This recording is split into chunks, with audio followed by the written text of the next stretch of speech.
€91 million. The Housing Minister has defended the new price caps for affordable housing. They've been criticised by opposition parties for being far too high.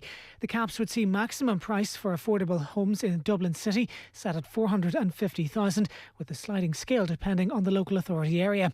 Housing Minister Darragh O'Brien believes the levels are appropriate. Because they're based on the median prices in each of the areas. They're above them because that allows for different type of house types. And the Department of Social Protection is expecting tens of thousands of PUP recipients to close their claims over the coming weeks as restrictions ease. More than 385,000 people received the PUP today, which is 18,000 fewer than last week.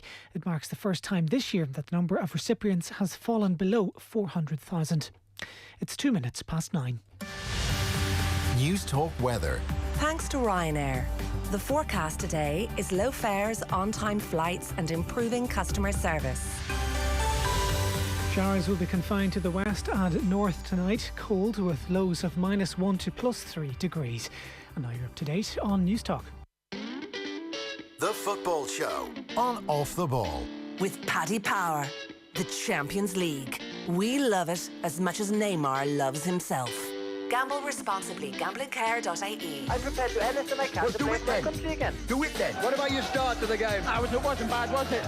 Why should an honest answer be a mistake? How can a modern day manager not have a mobile phone? Why should he? Now you're welcome back. Half time in the Champions League this evening. Man City 1-0 up on the night against PSG. Mahrez with the goal on 11 minutes. So you would think, barring disaster in the second half, that's Man City home and hosed and through to a Champions League final for the first time. We'll talk to Pat Nevin a bit later on about the weekend's football, not least events at Old Trafford. But first up, we wanted to pay tribute to this man. Free kick to the Republic of Ireland. Here's Dennis Irwood to take it. Comes straight out to McLoughlin. It's there. Alan McLoughlin has done it. He could not believe it. He looked for the linesman's flag, but Windsor Park is stunned into silence. Alan McLoughlin has struck gold for Ireland. His very first goal for the Republic of Ireland, headed out by Taggart. He seized the responsibility, and the man from Portsmouth proves himself another masterstroke as a substitution. Taggart's clearance, but this is a classy finish, an unbelievable finish. The man who first came to prominence during the World Cup in Italy may well have secured the Republic's passage to the next one. Splendid strike, no chance right. 77 minutes gone, and it's one apiece, and we're back in business. Yeah, Alan McLoughlin, desperately sad news reaching us this evening, and the footballing world has come out to pay tribute to Alan McLoughlin, just 54 years of age, far too young to have passed away. Was diagnosed with cancer back in 2012, and I'm sure had many difficult days and evenings with it. Fought very bravely, did lots of commentaries for us here on Off the Ball on Sunday afternoon. 42 Republic of Ireland caps, of course, between 1990 and 99. Scored that goal at Windsor Park. Must be one of the most important Irish goals in very elite company, certainly. And terribly sad news this evening. The FAI president, Jerry McEnany, said Alan will always be remembered for that goal in Belfast 28 years ago, a goal that brought the entire country to its feet. And Jonathan Hill, the FAI chief executive, said this is most tragic news. Our thoughts are now with Alan's wife Debbie and his two daughters and his extended family. I spoke with Alan before we honoured him at the Luxembourg game in March, and I know how proud he was of his 42 appearances in the Ireland jersey. Very happy to say Ray Houghton has taken the time to join us. Evening, Ray. Good evening to you. Desperately sad, 54, just so young to go, and he had a really tough battle, I'm sure. Yeah, he certainly did. I didn't know it was as bad as it was. I mean, I did see on social media about 2-3 weeks ago that he was thanking a lot of the fans who came out and said, I hope you get through this. So I didn't know how bad it was. And normally, as you just said there, like Alan would have been at a lot of games, and that's where normally I would have met him. Before matches, we'd sit down, we'd talk about the game we were going to watch, the individuals that we were looking forward to watching, previous encounters between the two of us in games that we played in, and obviously playing for Ireland as well. So we used to have a really good chat. He was a fantastic lad, real football man, knew his stuff. And as you said, it's a terribly sad day for everyone connected with Irish football and who knew Alan, you know, and as you said, to his wife and his 2 daughters. I just can't think what they're going through at the moment. It's absolutely devastating. Yeah, horrific. I think he kept his battle with cancer pretty private. I do remember the initial diagnosis, and like you, I thought he'd been okay, but then reportedly in 2019 he was told it had returned and it had spread and it had become very serious, and I think that was part of the rationale behind the tribute that was paid to him at the Luxembourg a while back. So I mean, it's amazing. You obviously were meeting him at games. It wasn't something he was necessarily talking about at length, obviously. No, I mean, I think he had part of his kidney removed, or his kidney removed, didn't he? In 2012 or thereabouts, you know, when he had his first bout. I think he had a tumour, wasn't it, on his kidney, and I think that had to be removed. And I mean, at the time, I remember ringing him up and speaking to him about it, and he made very light of it. You know, I think he was even in the hospital when I spoke to him. And then when I seen him afterwards, you know, he sort of got back on his feet and he was looking well, and he was at matches, and you know. Honest, you're quite right. You know, he's a very private individual. You know, he wouldn't tell you about any of his ailments. He just got on with things. I know he was working at Swindon with the youth team. I know he thoroughly enjoyed that side of it. You know, as I said, he's a real football man. You know, most of his career was spent at Portsmouth. Played against them, you know, way back when, I think in the semi-finals of the FA Cup. He was just a really, you know, terrific fellow, and he was a manager's dream, you know, because he got 42 caps for Ireland or thereabouts in that region. Yeah. And I know he got a couple of goals. I didn't realise that was his first goal, you know, what you just said there, and the one against Northern Ireland. What a goal to get as well. You know, it was absolutely phenomenal because he came on for me that night, and obviously me personally, when coming off, you're obviously disappointed to come off, but I couldn't have been more delighted for Alan. You know, because he was such a lovely lad.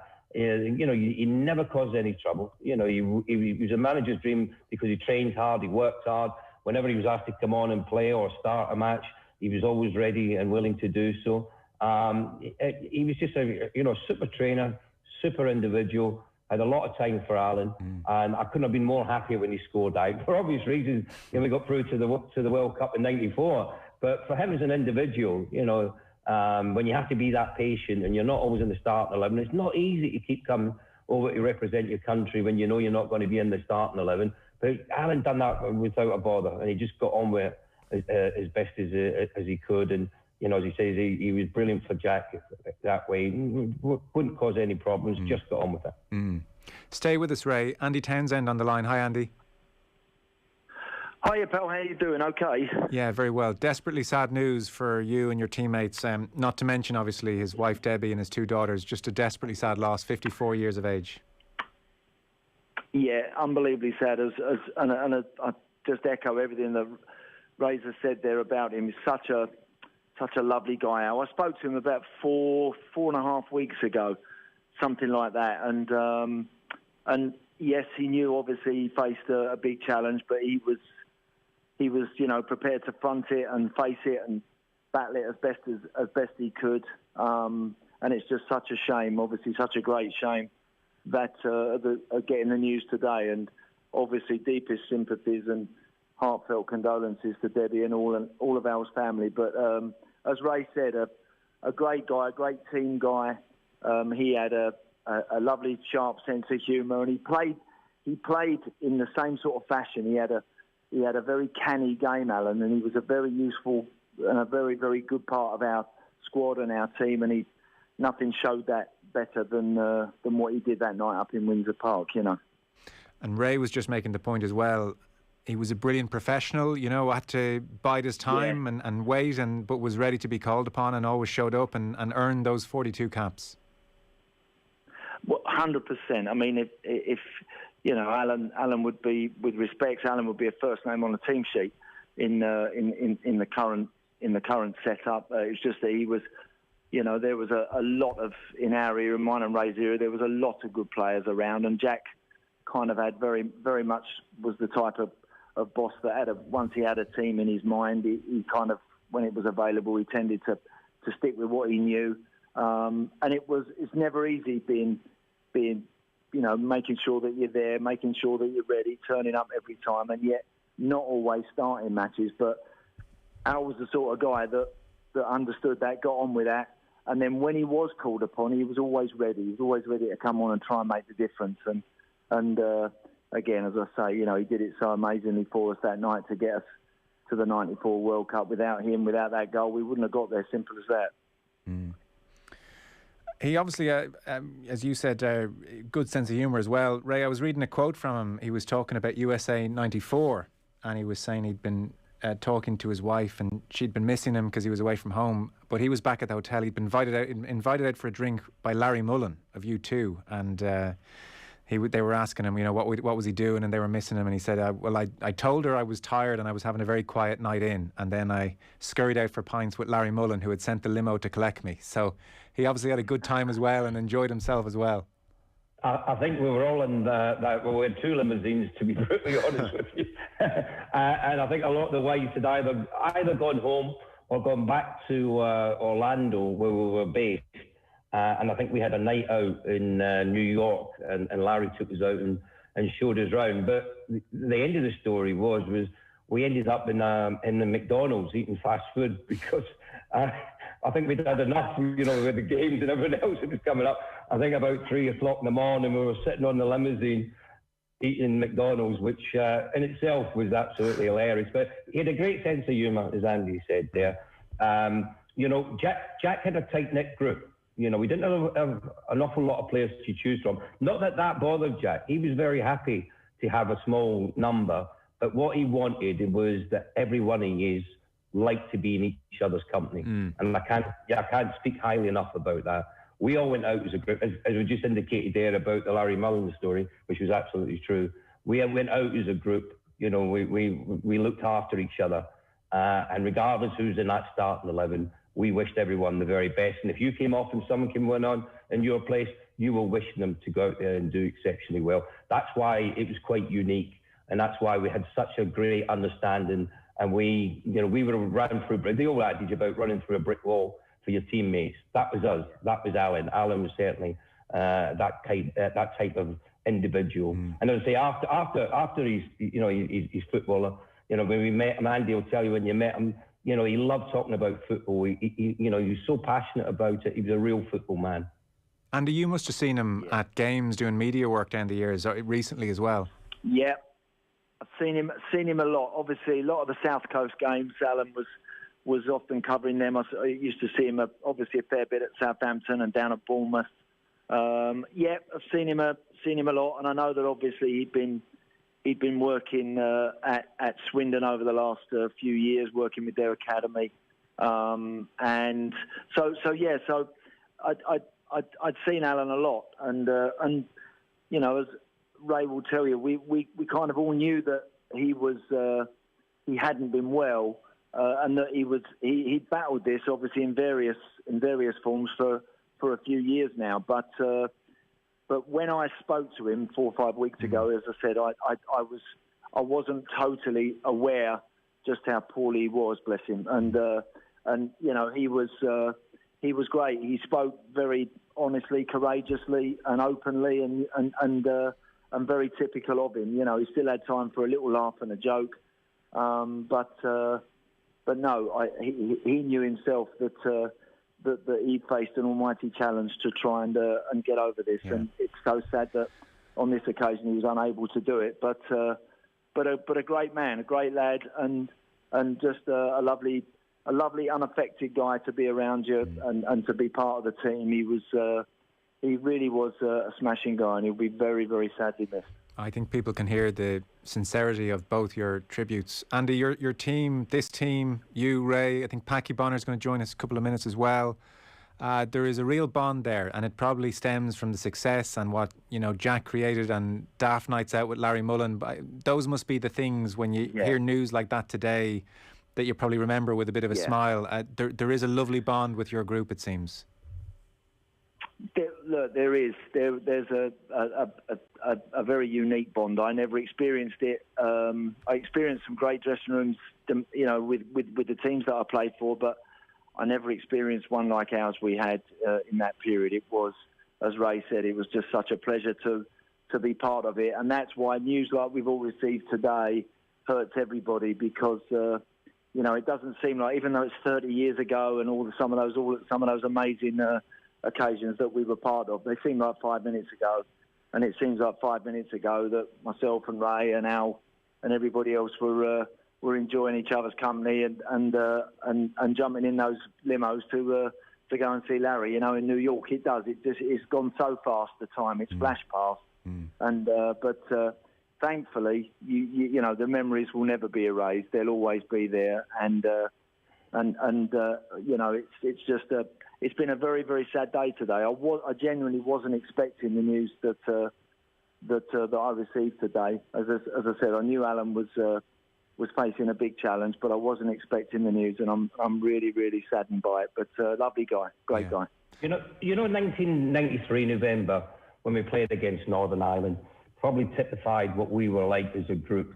And that was, we were going into the Lions Den. This was fearsome. I've got to say, going into that game, I remember going to training when the RUC was at the front of the bus, at the back of the bus.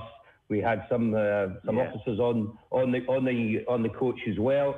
Same when we went to the game, but we stuck together, and we knew it was going to be tough out there. And sometimes you get someone who's going to turn out to be a hero on the night that you probably didn't think so before a ball was kicked. Alan was that man that night, and he will be forever remembered by all the Irish fans for what he did over his career with Ireland and that goal that night. But more importantly, you go to every club that Alan played for, you will not hear one bad word said about him. He was such a nice guy. He was a football man, a true gent, and he's going to be sadly missed, as Andy said. It's a lovely tribute, Ray. I guess it says a bit about him that he stood up on that night, in that atmosphere and that cauldron, and delivered his first goal at that moment. There's a bit of substance there. Yeah, no, absolutely, and of course, as legend has it that night, Jack asked Cass to get warmed up, to get ready to go on, and Cass had left his shirt in the dressing room, typical Cass. So he then turned to Alan immediately and said, "Al, you get going." Alan ready to go, jumped straight on, and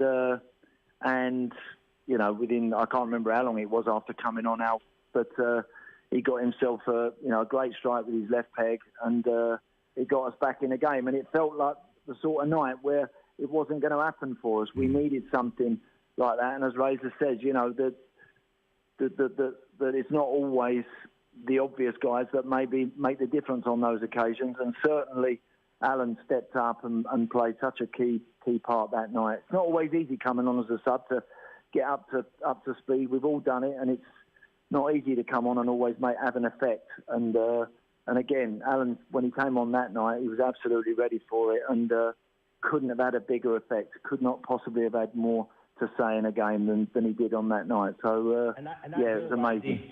The goal itself technically was brilliant, wasn't it? I mean, George Hamilton, George was doing the commentary there when he said about, Taggart headed the ball out. He chested it down. It was on his left side. He was more renowned to be a right-footed player, but he took that responsibility of taking the shot on, and it flew past the goalkeeper. And then it gave us hope. It gave us belief that we were going to go on and qualify. And we had a good night that night as well when we got back to Dublin, and certainly the hero was Alan, and deservedly so. Yeah. I'm sure he'd have got an earful from everybody as well if he had skied that one high with his left foot. It was a kind of a brave effort to take on. Well, he probably saved Tony Cascarino's career that night, didn't he? Because I think if we'd have lost that game, I think Jack would never have forgiven Cass for not having his shirt when he should have done, when he left it in the changing room at half-time. So I'm sure Cass will be having a special thought for Alan today, I'm sure. Yeah. Look, it's very sad. Thank you both for coming on. He's very warmly remembered over here. You can imagine the texts coming in and people remembering where they were that night and wishing his family all the best. So, Ray, thank you for coming on. Appreciate it, Ray Houghton. Thank you. Andy Townsend, much obliged, Andy. Thanks for coming on. No problem. Thanks very much. Thank you. Thanks, fellas. The sad news again this evening, if you hadn't heard, Alan McLoughlin passed away aged 54. Latest in the Champions League, 58 minutes on the clock. Man City 1-0 up against PSG, 3-1 on aggregate. Mahrez with the goal in 11 minutes. We're taking a very short break. Packie Bonner is going to join us for just a couple of minutes. He also wanted to come on and pay tribute to Alan McLoughlin, and then Pat Nevin will join us on a rather bizarre weekend as well at Old Trafford. Football on Off the Ball. With Paddy Power, the Champions League. We love it as much as Neymar loves himself. Gamble responsibly. Gamblingcare.ie. News Talk Breakfast. An estimated 45,000 15 to 34-year-olds now meeting the criteria for cannabis dependence. That's a big problem. That's a big problem. It's very widespread. We're concerned that one thing that's lost in the whole debate about cannabis is the fact that it's not a harmless substance. In fact, from the mental health viewpoint, it can cause quite a few difficulties, particularly with the higher THC content products that are now coming in. News Talk Breakfast with Ciara Kelly and Shane Coleman. In association with AIR. Weekday mornings at 7 on News Talk. At Elevon, we help customers all over Ireland with payment solutions. But as more businesses reopen, we want to do more to help. So now, Elevon is offering free monthly rental on Point Smart Payment terminals, helping you reduce costs and get paid quickly. Get on Point and talk to our team in Arklow, or visit elevon.ie. T's and C's apply. Elevon Financial Services, trading as Elevon Merchant Services, is regulated by the Central Bank of Ireland. Drive into your future with Audi's range of attractive finance offers on models such as the Audi A6 Saloon, the fully electric Audi e-tron, or the plug-in hybrid Audi A3. Power your Audi your way with petrol, diesel, hybrid and fully electric vehicles available. Contact your local authorised Audi dealer today to arrange an appointment or to find out more. Future is an attitude. Future is an Audi. Football on Off the Ball. With Paddy Power. Let's be honest, if you were Declan Rice or Jack Grealish, you'd choose England too. Gamble responsibly. Gamblingcare.ie. Welcome back. 62 minutes on the clock in Manchester. 1-0 to City against PSG. Mahrez with the goal. 3-1 on aggregate. So it looks very much like Man City through to the Champions League final. We had Ray Houghton and Andy Townsend with us, if you're just tuning in and missed the lads, paying tribute to Alan McLoughlin, who passed away at the far too young age of 54, won 42 Republic of Ireland caps between 1990 and 99. Of course, scored that goal at Windsor Park in 1993, one of the great and most important goals in Irish footballing history, and very fondly remembered, and had a really tough battle with cancer over a number of years. Packie Bonner is with us. Evening, Packie. Evening, Joe. Evening, Joe. Yeah, sad day, sad news for everybody concerned. Yeah. I think the last time we spoke on the show actually might have been the passing of Jack. So, look, that was very sad in its own way. 54 is sadder again in many ways, and family left behind. Yeah, and you know, Alan was one of these unassuming type of guys in the squad, but what a great personality too to be around and sitting. You know, he was. These people that's in the squad, you know, it's not just about a team that plays every week and so on. The people that's in and around about the squad also makes the whole thing happen, you know. And Alan, of course, we know the impact he had when he came on in Northern Ireland. There was huge impact, and what a great goal it was. But I just, you know, if you talk to any of them, talk to the staff, I was talking to Mick Byrne today, and I'll give Charlie O'Leary a ring tomorrow. But he remember Alan fondly because he was never any trouble. He was always a guy that was happy to be there. Happy to be there for the cause, happy to be there to lend himself to the group of players, and you know, in training and all that. He went about his job so professionally and all that, but just a nice person also. Also, you know, you can sit down and have a conversation with him, a very intelligent man also, and I love being in his company. I haven't seen him for quite a while. I spoke to him after his first bout of cancer, and I didn't realise he was so bad. But when the news came through today, I was pretty shocked and saddened, I must admit. And you know, for a family and for a young age, and it's a devastating blow to everybody. Yeah, it seems he kept it relatively quiet. Andy Townsend was on just before you, Packie, and he was saying he spoke to him maybe 4 weeks ago, and even he wasn't fully aware of just how serious things were at that stage. So maybe he elected to keep it quiet. You said something there which Ray Houghton echoed, and Ray said he was a manager's dream. Just you're priceless, those people who come in and have their act together and work hard and bide their time often on the substitute bench and keep on showing up and really earn their 42 caps. And, you know, to have players like that in your squad and in your world is absolutely invaluable and says a lot about them, I suspect. Yeah, there was a number of them, you know, like so I remember John Byrne didn't play that often, but it was always there. Alan Kelly, of course, later on, of course, had a bit of a time, but always there.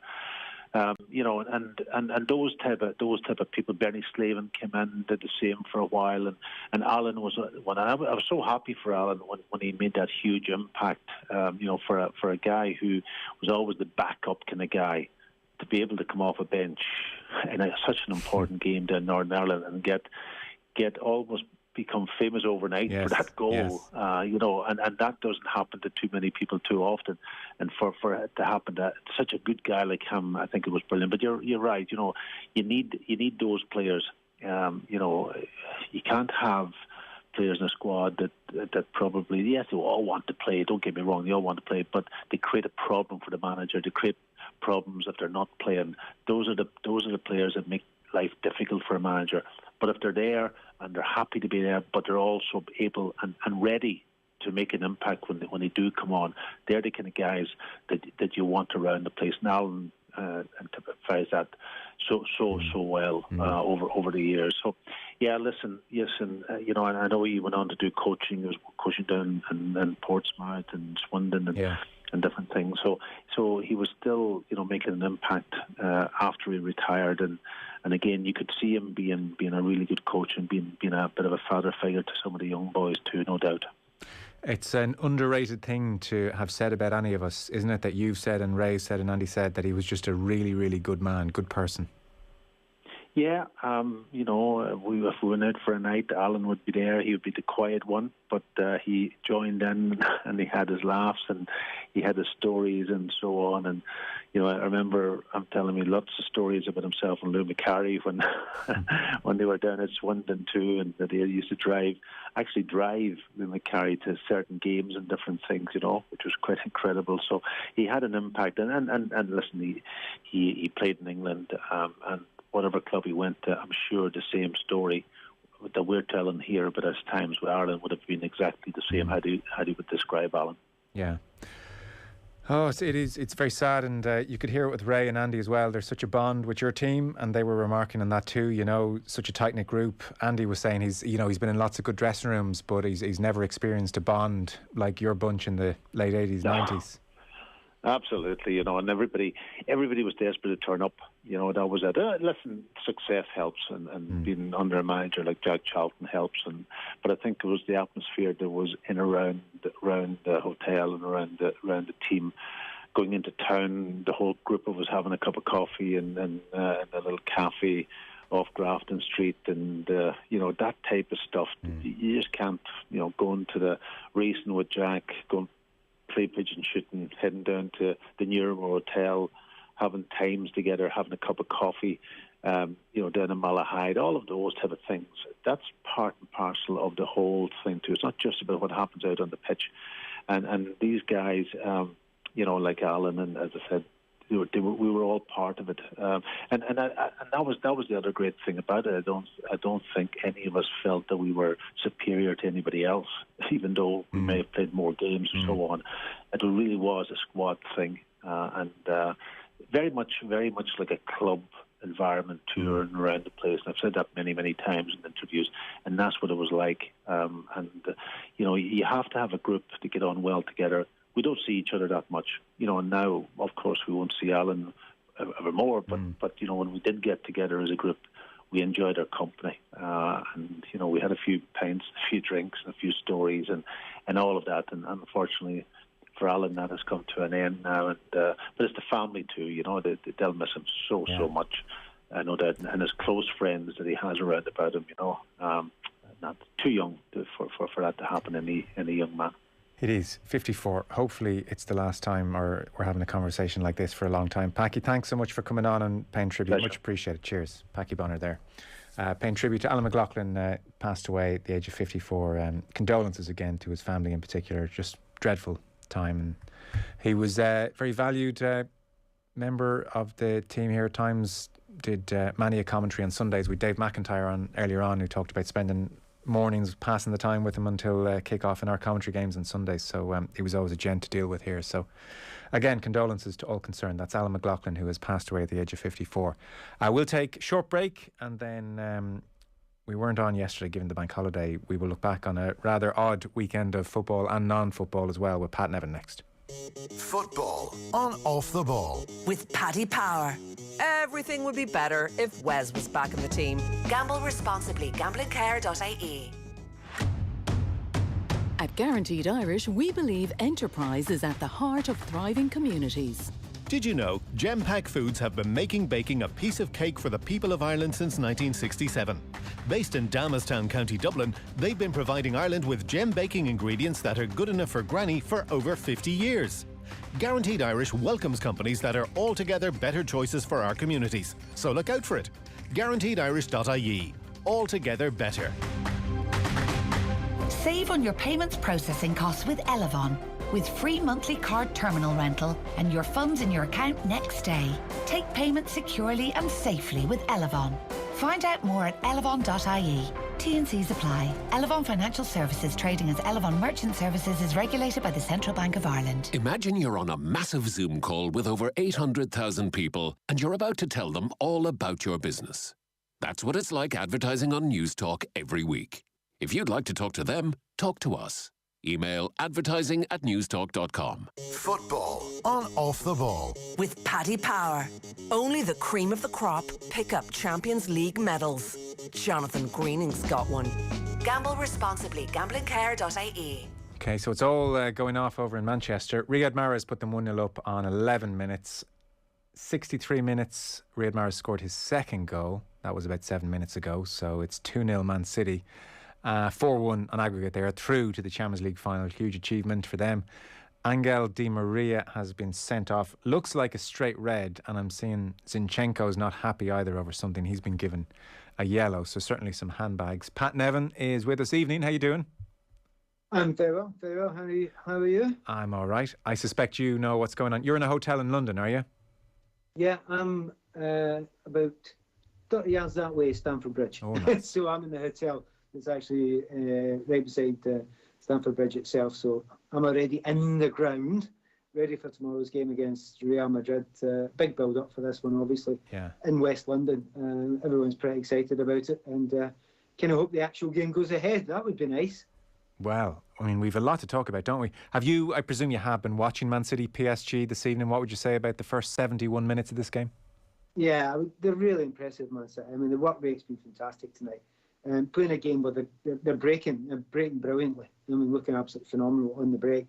PSG are trying to throw as much as possible at them, but they're defending well, throwing their bodies in front of the ball, just as they did in the first game. They've rode their luck a couple of times as well. You know, there was certainly, they hit the bar, I think it was Marquinhos, hit the crossbar, and certainly Di Maria should have scored. He had an opportunity to score, which would have made it interesting. But over the piece, really impressed by Manchester City. We know that they can play a bit, but Mahrez tonight has been super.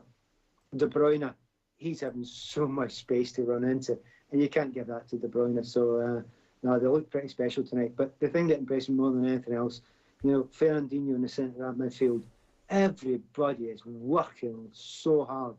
Man City of the past might have kind of cruised and want to win it beautifully.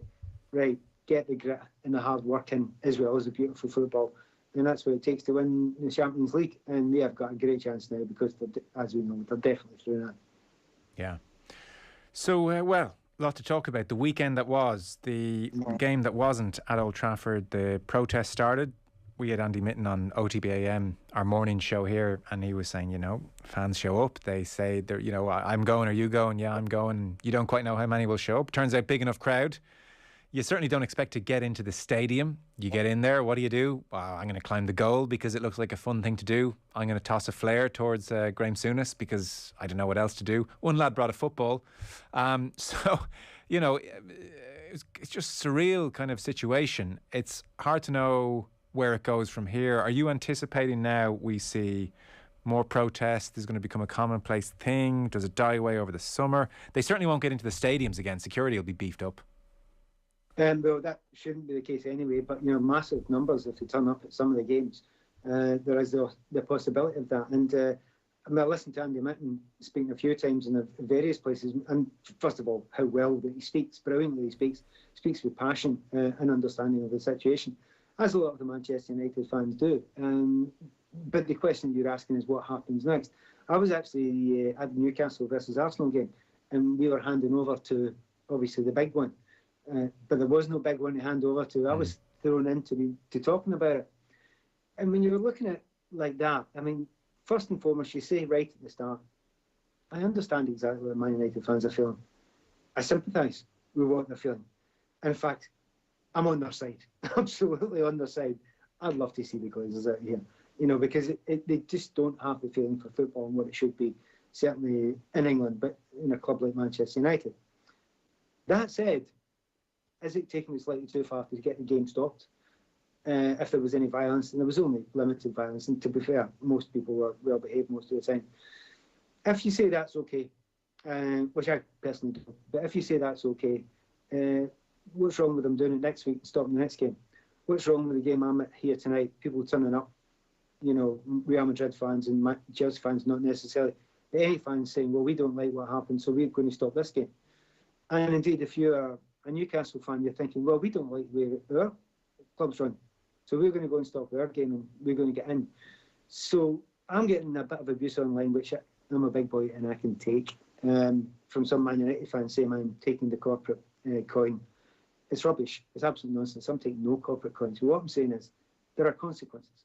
And the consequences, as long as you know what they are, and if you think they are worthwhile, if this carries on like that and it means disrupting games, accept that the consequences are there. Don't blame anyone else for warning me that there are consequences. I dearly hope they get what they want. I don't think they're going to get the Glazers to walk for any less than probably $3 billion. And there's not that sort of money sloshing about just now. No. Do you get on the board and they say on the board? I think there's a good possibility they will. And it's partly because of what the fans have done and what the fans have said. I suspect they might have had a similar impact had they done it outside the ground, but many United fans would disagree with that, and I respect that view as well. But it's where it goes from here. I was here at Stamford Bridge just the other week there, during the Brighton game when the whole European Super League fell apart. And I'm cheering with the rest of them. I'm up there. I'm delighted with it. And that's kind of the way you want it to be. So, all power to the fans' elbows, doing what they're doing, try and not lose the game, especially as people are trying to take it down the route where it's, you know, going to a competition that's not getting relegation and promotion, all that nonsense. That's just rubbish. The other side of it is a completely different thing. It's the Glazers and how can you get the club back? And that's really difficult because then you look into the world of reality. And reality is, can you really see them walking away on the cheap? Can you really see them giving you half ownership of the club for either cheap or nothing? It's kind of hard to say. If they get supporters on the board, and by the way, there's plenty that are intelligent enough to be there, and sit there and say to these people who don't seem to be listening and have a cloth ear about anything that's said and don't have a feeling for what football should be, never mind Manchester United, then it'd be great if you had them on. Whether they could have real impact, who knows? You know, quite often I've seen it before when fans are allowed on boards and it's a kind of sop. You know, they're let on, and then when the real business comes about, they're hoofed out because they can't be in there for contract talks, they can't be in there for buying and selling players, because if the word gets out, it's mayhem, madness lies that way. And that's a difficulty you've got to find out which direction to go in that. But in the midst of it all, I mean, I really do hope that football is at a turning point just now. And a lot of the people are the cause of this, and I was going to say the blame. It's not the blame. They're to be celebrated for it are the fans. Yeah. Getting together, doing the right things. I'm just wary of, I don't want to be champion. I know Roy Keane and Guy Neville, I think they were shouting saying this is great, this is what we want, or whatever. What's that effect? But to be fair, when you go over the line and you stop the games and the violence and all that sort of stuff, even though it was limited this time, I'm wary of that. And I'm wary of that because of where I come from. I played in the 80s. And I know it was a different reason for violence, but we had it out of the game. And we kind of don't want anything back. Because for all the fact that the vast majority of the fans that are doing it are great and doing the right things, you've always got the idiots. You know, and you need to be careful with that. Yeah, for sure. It was hard not to see the footage of the police officer whose cheekbone was in a bad way and the gash under his eye, and not feel that that was very, very ugly and hard to get behind in any way at all, to be honest. Didn't think much of that. And yet there is the it's only a minority argument, but they'll always be there. So these fans on the board business, I mean, I'm not shocked to hear you say it's just piecemeal token stuff, and when the real decisions are being made, they're not there. Like the Glazers one is almost very specific. Like this is a residual anger. This really isn't about the European Super League. I mean, it has re-energised the debate for sure, but this is about the fact that they bought the club with the club's own money. The club were the collateral. You know, you kind of had Graham Souness even talking on Sky saying, "Oh well, look, they've put in money." It's like, well, they haven't. They've done the opposite, and they've bought the club. They've used the club as collateral. They have taken out about $1 billion. They take dividends. They pay off the interests. They pay off the loans. Yes, they spend money. They do spend money, but it's the club's money. I mean, shock horror, the richest club in the world generates money so they can buy a couple of players. I mean, it's fans' money. I mean, Man United are a special case. So, like, what's the answer there? I mean, is a fan going to sit in the board and say, we'd prefer if you stop taking out all this money? And the Glazers will say, no, we're going to keep on taking out this money. They're not going to sell it on the cheap, far from it. They mightn't sell it until it goes to 5, 6, 7, 8, 9, 10 billion. Who knows? Like Neville's idea of some kind of football regulator interests me. I think that could be an avenue. And this is the really boring stuff. Like, so, you know, get in the pitch, get the Glazers out. Ah! It's so exciting. Okay, but it's not going to happen. So some kind of legislative effort to get a hold of football, which will be slow and boring and about committees and all that kind of stuff. To me, that seems like the only viable way over the next couple of years to make genuine change. I would move the word couple of years to something else a lot longer than decades. The way governments work. Yeah. Call me cynical. Governments in the UK will only do it if it suits them, and if it gives them like leeway and leverage with voters. That's how they think of it. So if it can be sold to the governments in such a way that, by the way, this will help you and you'll get votes and everyone's piling on behind you. Personally, I don't see a lot of Man United fans piling on behind the Tory government at the moment. So it is a tricky one. It would be really nice if it was, outside government and you could do it in that way. But politics is dirty. Politics is ugly. The other thing about that, when we always fought in football, and we have for many, many years, of trying to keep the politicians out of it, because anytime they get involved in it, in times gone past, the ideas they come up with were bizarre, and they understood football just about as much as the Glazers. And that is the case. They really don't get it. What they do get is how they can pull power towards themselves. So that is something, if you could set up some sort of commission, that would be absolutely great. But a commission that was talented enough, had the strength to do it, and they would have a lot of difficult decisions to make, not all of which would be incredibly popular with a lot of other clubs. There are certain clubs that would say, well, wait a minute, that might suit Man United, but it doesn't suit us. If you're Man City, it might not suit them. You might say to them, well, we want, whatever, this sort of control of the club, to which owners of certain clubs might say, well, you're off then. And that club might then plummet. And the fans of that club might say, "Oh, thanks very much." I'm not saying this is right or wrong. I know what I would like. I would like not to go back to the good old days, but stop it being a conglomerate-led world business that doesn't care about the heart and soul of the game. That's what I would like. But that's not where it is just now. And to unpick that and untie that, you say a couple of years. Really, no chance. Absolutely no chance. It would take a long, long, long, long time for this to happen. And one of the biggest difficulties when you get into situations like this is to try and get one size fits all for everyone. Yeah. It doesn't always kind of work for everyone. But again, if I knew an answer, and that's the closest answer I think I can see, but that is fraught with dangers. I warn people up front, and I tell you what, I warn Man United fans up front. It might not be what you want when you actually get there with those sort of people, because the last thing you want is certain people who they claim to have a love of football, and some might, but some of them might have very different ideas from you.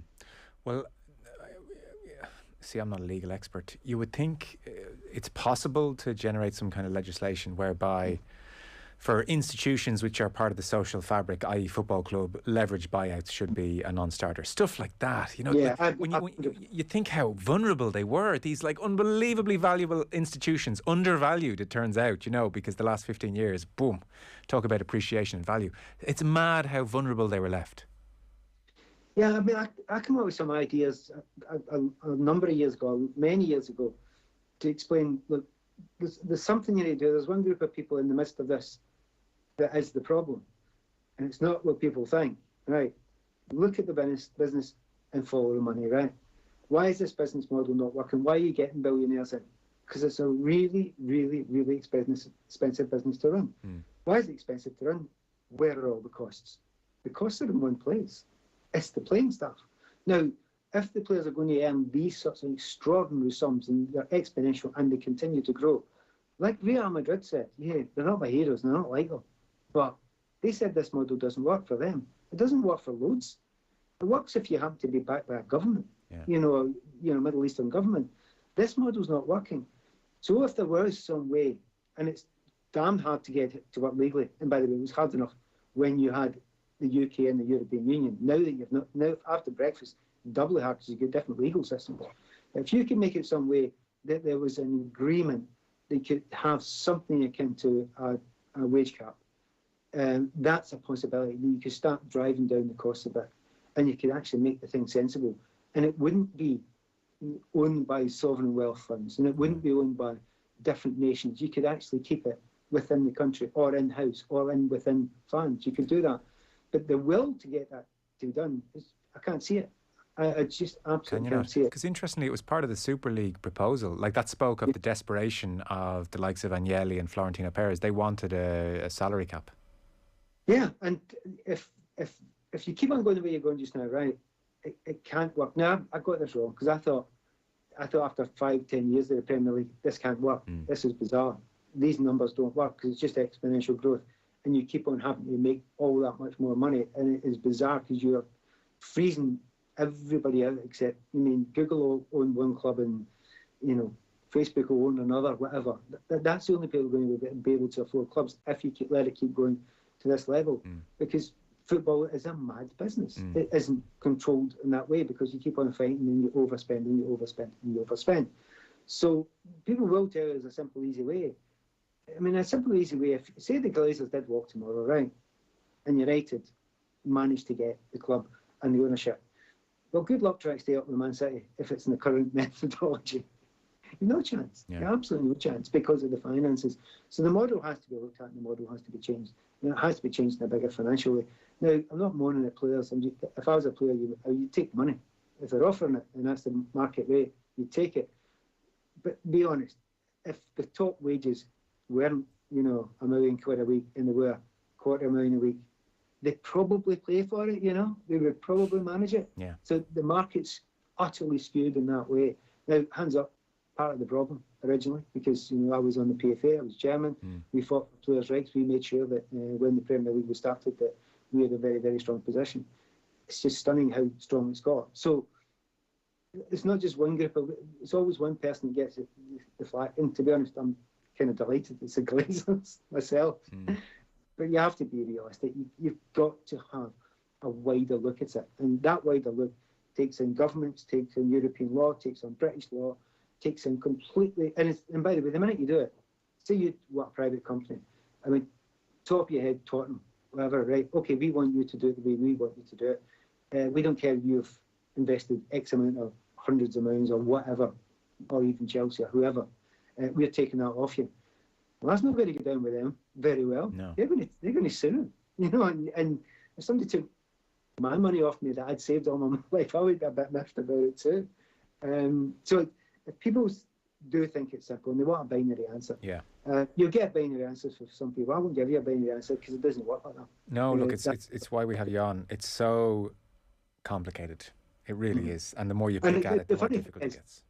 I'm laughing because I pick up the Twitter feed and I turn it on and I get Man United fans who you're on the side of the big business, and I'm thinking, you're not really listening, are you? No. It's much more complex than that. And I'm in your team, but you're good on the pressure. keep the pressure going. And it might well be nudging, and it might well be moving in new directions. And if that power has already had an effect in the Super League, and it could have an effect. I mean, I'm beginning to hear little whispers now that some of the bigger clubs are saying, right, okay, we're going to get board representation. We're beginning to hear a bit about it now. You hadn't got a stuff of a chance before we started seeing what happened outside Stamford Bridge, outside Arsenal, and definitely outside Old Trafford, and to some degree inside Old Trafford too. I know, but you already know how the board are going to play. I mean, as you said at the start, the board will play them easy all day long, no problem. What is interesting maybe in the more immediate term, as opposed to all that very complicated long-term stuff, which will just be so difficult to get over the line. I'm just curious to see where the Glazers thing goes, like to just bring it back to that micro situation. So the Manchester United Supporters Trust have written to all the sponsors of the club, and they've called for a boycott, and they've talked about how the Glazers engorge on commercial revenue and you exploit the fan base to access global markets. Fans are left desperate as the club, weighed down by debt, is unable to marshal its own resources and compete where it should be competing. Supporting the Glazers is therefore an attack on Manchester United Football Club. To that end, Manchester United fans will boycott your products, seek to tarnish your brands and support your competitors until you terminate your commercial partnership with the Glazer family. Now, if they get the 150 million United supporters worldwide to go along with this, then we're talking. I mean, then things do get interesting. Where they go remains to be seen. Boycotts of the games gets interesting as well. Because basically what happened in was it 05, the leverage buyout was? And they set up the separate club.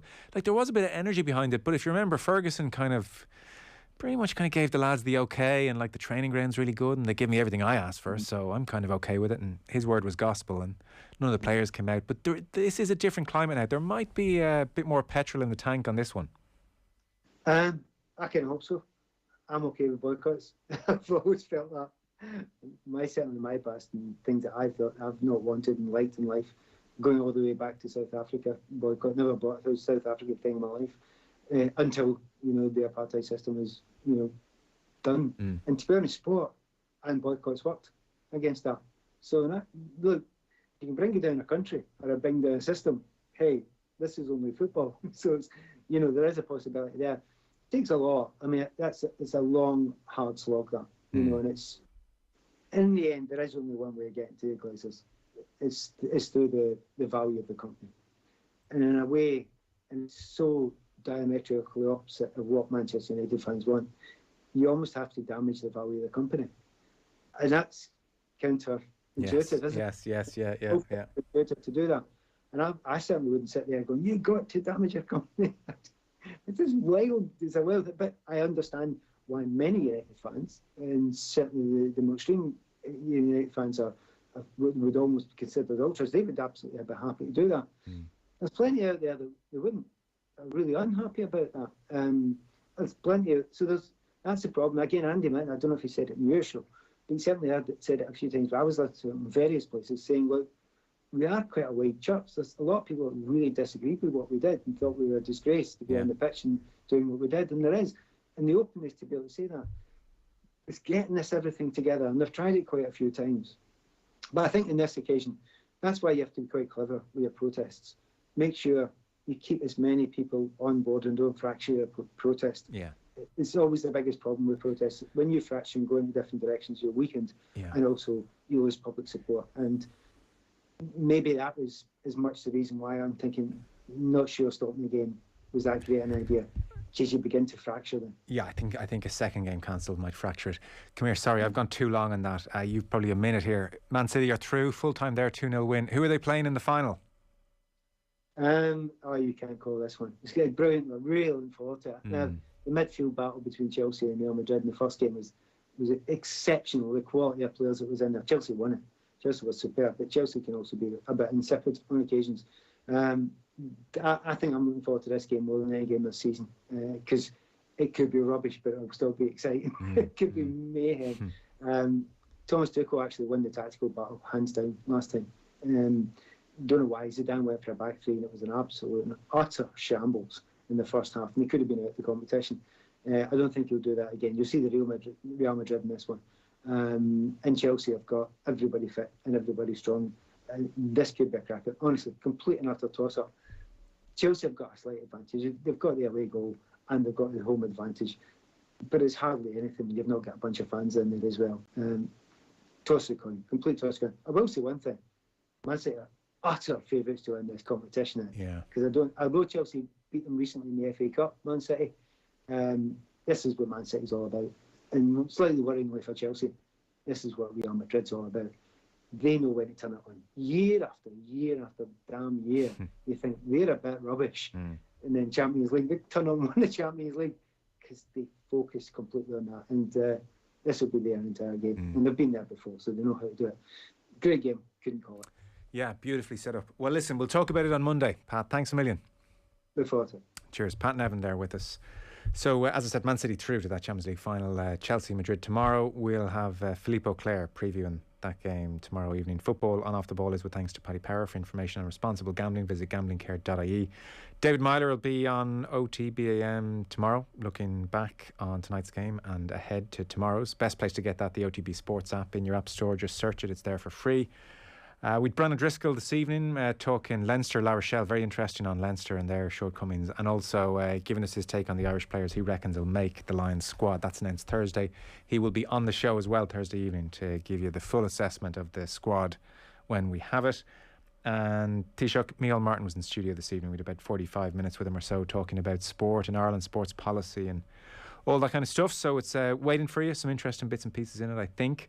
As well as Philippe, tomorrow we have Wednesday night rugby and Dan McDonald. Richie is in for Tom Dunk. Look.